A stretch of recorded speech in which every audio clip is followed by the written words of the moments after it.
কেউ বেসালার থাকি আর কতকাল গুগলের ভিতরে গুতাগুতি করবা। এখন তো সানি লিওন আর মিয়া খলিফার ভিডিও পাওয়া যায় না। ফেসবুকের ভিতরে দিনের পর দিন ঘন্টায় ঘন্টায় স্ট্যাটাস না দি পাশের বাড়ির কাউকে লই ফালাই যা, জীবন সুন্দর হইব। 2-3 মাস বাইরে বাইরে ঘুর, আসি বলবি যে কি আমি আমার ভবিষ্যৎ তৈরি করি বেলাইছি। সাই রইছ কেন? জীবন যৌবন তো সুটকির চাইতো শুকাই যাইতে আছে। আরে তোদের জন্য কি আশেপাশে মাইয়ার অভাব আছে? একটা লই ফলাই যাইতে পারস না?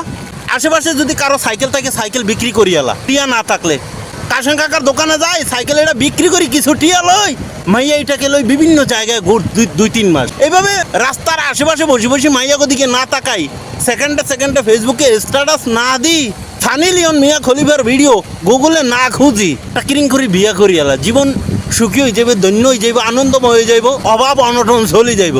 আবার চাইরিছ কেন?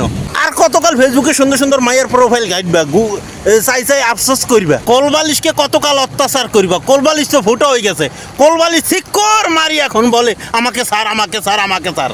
আবার কিছু শয়তান আছে বাথরুমে যায় গিটার মারে, জেমসের গান গায়। আরে আর কতকাল গান গাবি? তার মার তো সিঁড়ি যাইব। পরে কোনো মেয়েকের ভাবি নেই তার জোড়া লাগাইতে। আবার চাই রইছে তার লুজ হয়ে যাইলে যেইখানে কালেকশন দিবা সেইখানে লুজ কালেকশন হয়ে যাইব।